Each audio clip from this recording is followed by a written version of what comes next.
बिस्मिल्लाहिर्रहमानिर्रहीम।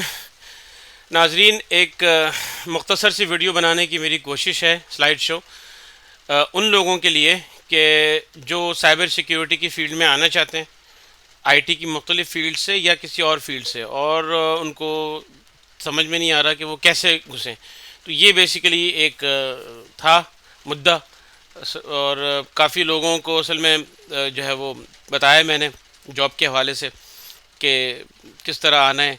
तो मैंने फिर सोचा कि बता बता के मैं काफ़ी थक चुका था, तो मैंने सोचा कि क्यों ना एक मुख्तसर और जामे एक स्लाइड शो के साथ एक जो है ना वो सेशन रखा जाए, ताकि सारी इन्फॉर्मेशन मेरी कोशिश हो कि मैं दी जाए। तो सबसे पहली हम चलते हैं स्लाइड की तरफ। सबसे पहली स्लाइड जो है ये हमारा एजेंडा फॉर दिस वीडियो कि एजेंडा क्या है।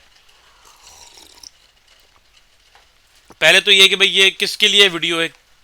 अगर आप उसमें नहीं है तो आप ये वीडियो जो है ना आप ना देखें। अगर आपको ये है तो फिर आप देखें, अदरवाइज़ आपका टाइम ज़ाया होगा। दूसरा ये है कि भाई प्री रिक्विजिट्स क्या हैं इसके लिए। फिर आगे अब लोगों से पूछते हैं भाई सिक्योरिटी में आपने करना है तो आप क्या करना चाहते हैं, तो उन्हें इसका जवाब नहीं होता। उन्हें वो कहते हैं यार हम साइबर सिक्योरिटी में जॉब करना चाहते हैं, मगर हम क्या जॉब करना चाहते हैं हमें ही नहीं पता।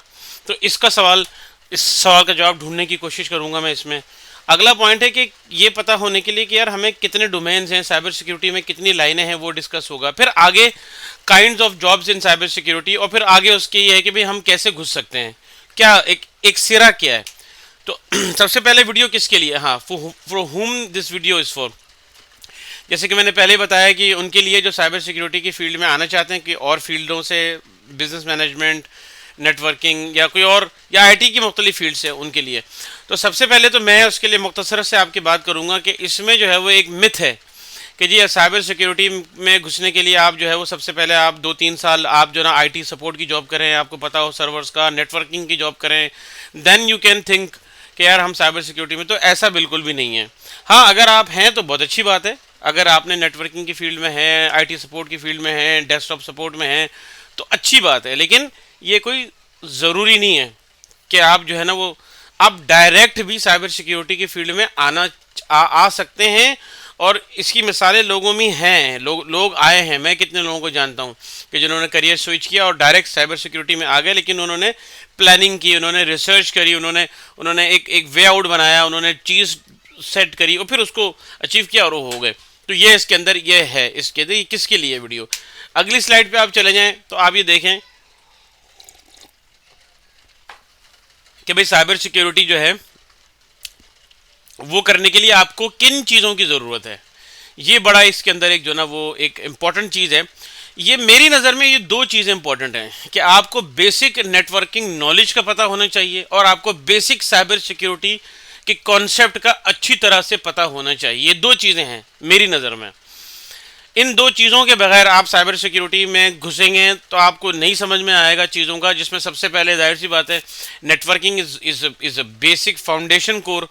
और उसके लिए अगेन मैं ये कहूँगा, एक और मिथ है कि जी आप CCNA करें, आप नेटवर्किंग में 2-3 साल 4 साल काम करें ताकि आपको नेटवर्क्स का पता हो, then you can think of. नहीं, ये कोई ज़रूरी नहीं है। हाँ, बेसिक नेटवर्किंग की नॉलेज मस्ट है, इसमें कोई शक नहीं है, लेकिन बेसिक नेटवर्किंग की बेसिक कोर कॉन्सेप्ट आपको अच्छे तरीके से पता होने चाहिए।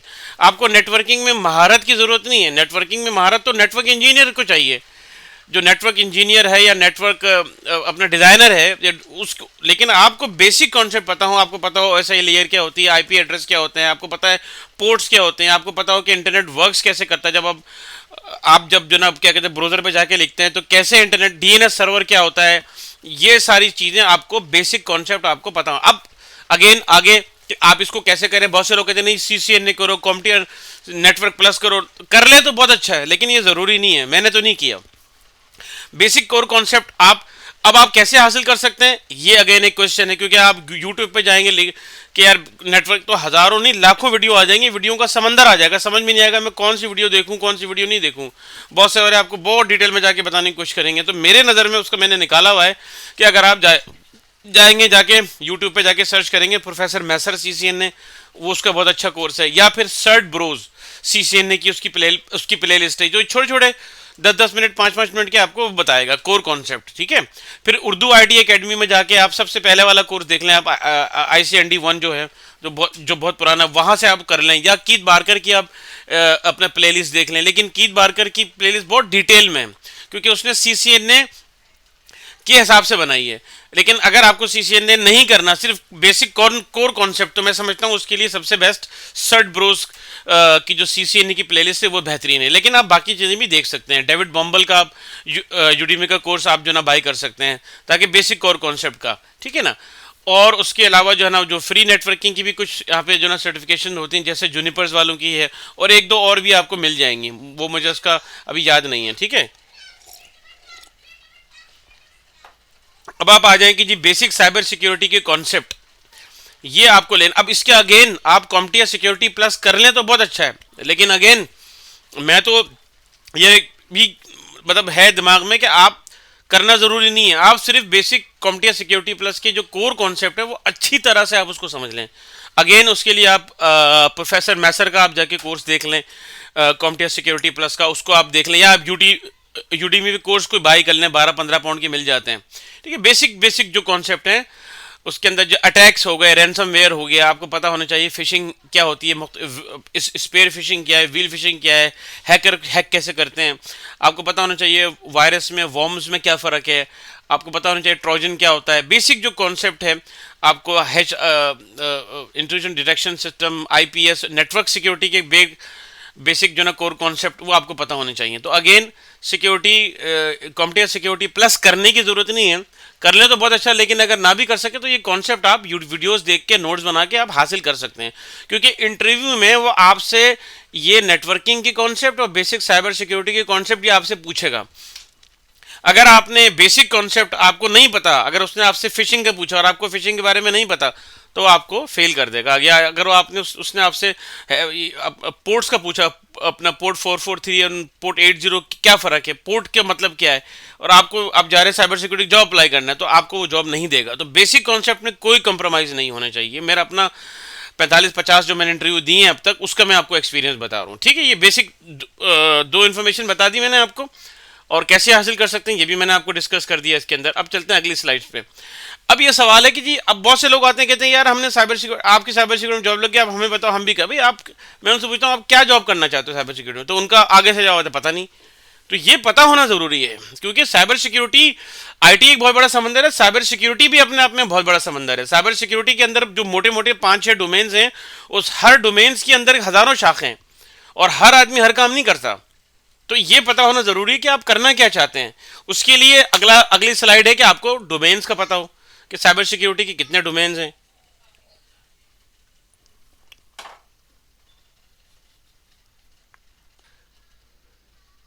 अच्छा, तो मैं आपसे कह रहा था कि ये अगली डोमेन आ गई। अच्छा, इसके लिए फिर आपको पता होना चाहिए कि डोमेन्स ऑफ साइबर सिक्योरिटी, कि भाई साइबर सिक्योरिटी के कितने डोमेन्स हैं, कौन कौन सी जॉब्स इसकी लाइनें हैं, और क्या क्या मांगा जाता है। तो उसके लिए मुख्तसरन मैंने जो है ना ये बनाया कि आप जो है वो, आप साइबर सिक्योरिटी के डोमेन्स को अकॉर्डिंग टू जॉब 5 यानी लाइनों में आप डिवाइड कर सकते हैं।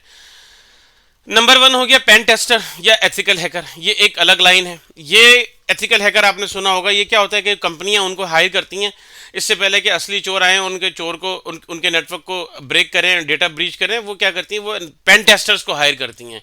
एक्सटर्नल भी होते हैं, इंटरनल भी होते हैं। उनका काम सिर्फ ये होता है कि वो एज चोर काम करते हैं, और चोर की तरह वो आपकी ही इजाज़त से आपके सिस्टम को ब्रेक करते हैं और आपको बता देते हैं कि भाई ये इससे पहले कि असली चोर आता, ये मैं एज ए नकली चोर बन के मैंने आपको बता दिया कि आपके फला फलान लूप होल है, इसको आप ठीक कर लो। ये एक अलग फील्ड है। ये एक बहुत मुश्किल और बहुत अपने आप में डिटेल फील्ड है, बड़ी इंपॉर्टेंट फील्ड है ये।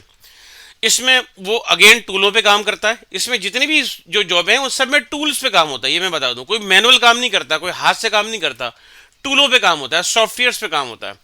सॉफ्टवेयर को चलाना, उसमें जो काम होते हैं, जैसे उस पर होता है वो बब सूट होगी या एनमैप, और उस तरह बहुत सारे सॉफ्टवेयर और भी होंगे, उस पर काम होता है, ठीक है।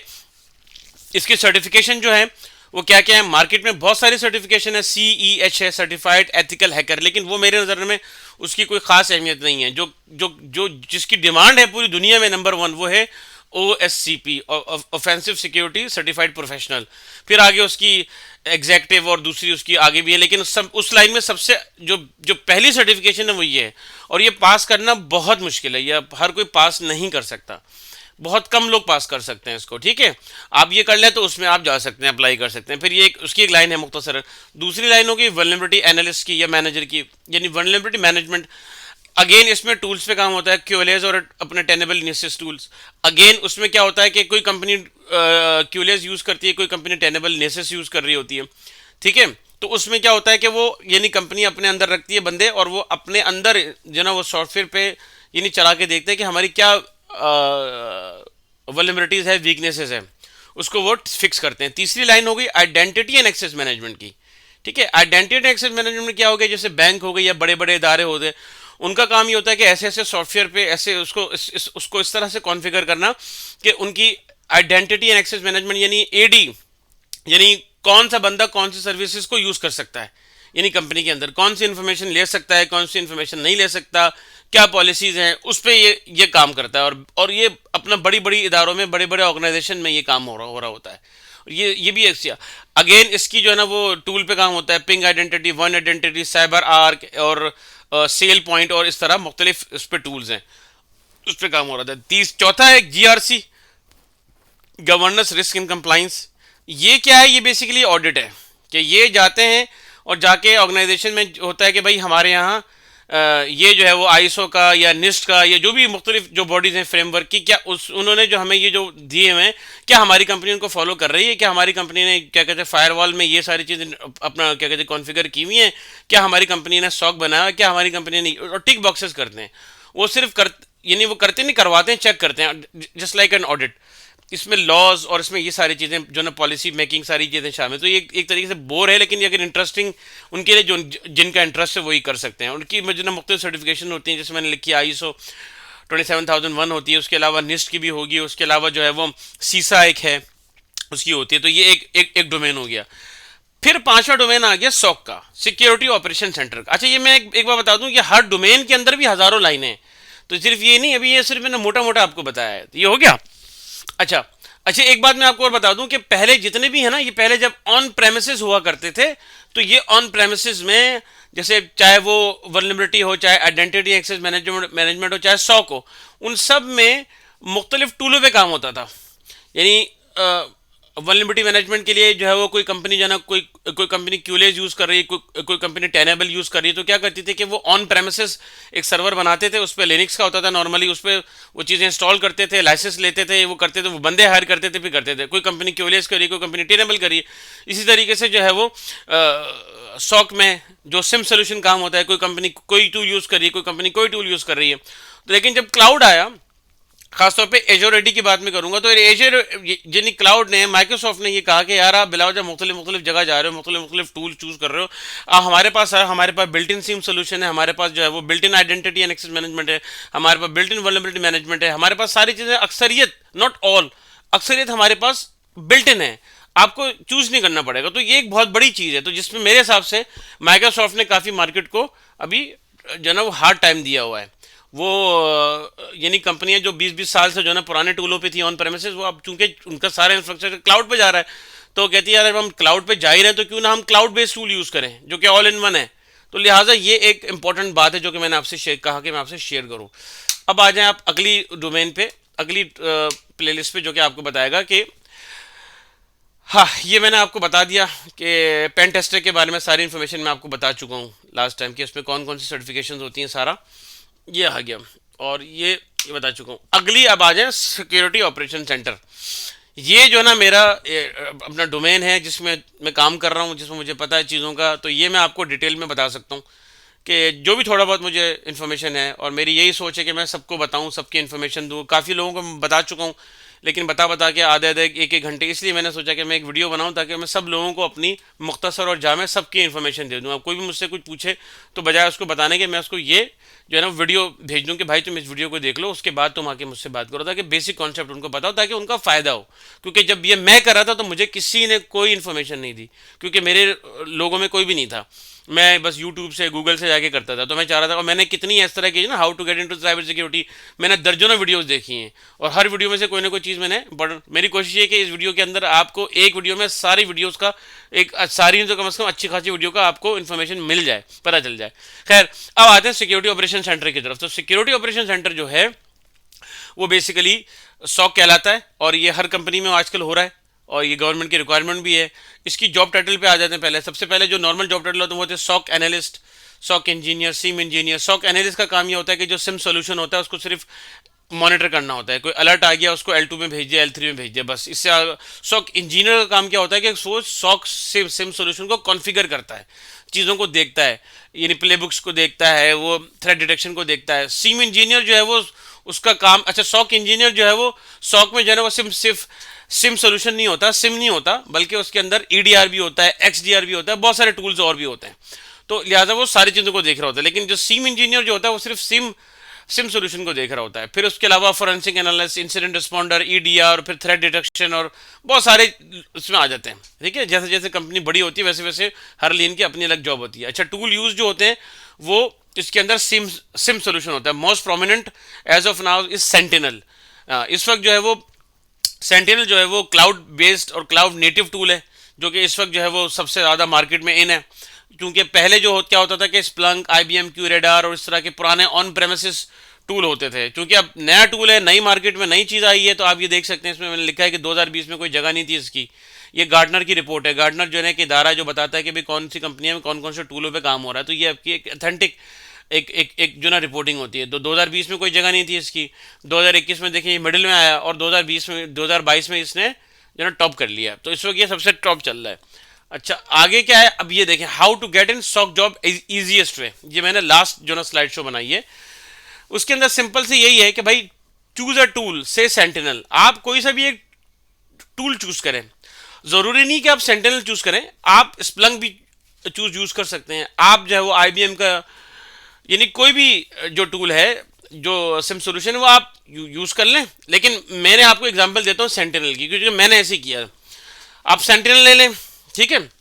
आप एजोर पे जाएं, अपनी ID बनाएं, 2 महीने का आपको फ्री, आपको जो है ट्रायल मिल जाता है। आप जाके वो सेंटिनल की वीडियो बनाएं, अपना सेंटिनल का लॉग एनालिटिक वर्कस्पेस बनाएं, उसको एनेबल करें। और आप क्या करें कि आप जो है ना बिल्ड लैब करें अपने घर में, Hyper-V पे जाके या ESXi सर्वर पे जाके आप VMs बनाएं। उसमें मुख्तलिफ सर्वर्स होंगे, लिनक्स के, विंडोज़ के, वो बनाएं ताकि आपके आगे वो काम आएंगे। एक जाके अकाउंट बनाएं एजोर का फ्री, वो 2 महीने का मिल जाता है, बैंक कार्ड डालना पड़ता है। उसके अलावा क्या करें कि आप कोई अच्छा सा कोर्स लें, AZ500 ले लें, या आप SC200 में रिकमेंड करूंगा आपको कि आप वो ले लें यूडीमी पे जाके। या ज़रूरी नहीं यूडीमी पे जाएं, आप जो है वो यूट्यूब पे भी फॉलो कर सकते हैं। ठीक है, how to configure Azure Sentinel on board data connector, वो करके लिखें आप। तो जैसे जैसे वो कर रहा है वैसे वैसे आप करते जाएं, तो इससे आपको एक हैंड्स ऑन मिल जाएगा। फिर आप क्या करें कि या तो आप कोई वॉलंटरीली वर्क करें किसी कंपनी के लिए, या आप अपने घर में लैब बनाएं, और अपने घर में लैब बना के आप ये जो ना वो करें, अपना प्रैक्टिस करें, और उसको CV पे लिख दें, और आप फिर एंट्री लेवल की जॉब अप्लाई करें। और एक बात मैं आपको बताऊं कि आप सिर्फ वही चीज़ें लिखें जो आपने एक्चुअल की हैं। क्योंकि आप, ये बहुत से लोग बोलेंगे आप ये भी लिख दो CV में, ये भी लिख दो, ये भी लिख दो, कोई फ़ायदा नहीं है। क्योंकि जो इंटरव्यूअर है वो 2 सेकंड में आपको ऐसे क्वेश्चन मारेगा, क्रॉस क्वेश्चन के, वो आपको नंगा करके छोड़ देगा। पता चल जाएगा, आपकी बेइज्जती हो जाएगी यार। आप उसको इंटरव्यू लेने वाले को आप बेवकूफ़ नहीं बना सकते, ये याद रखिएगा।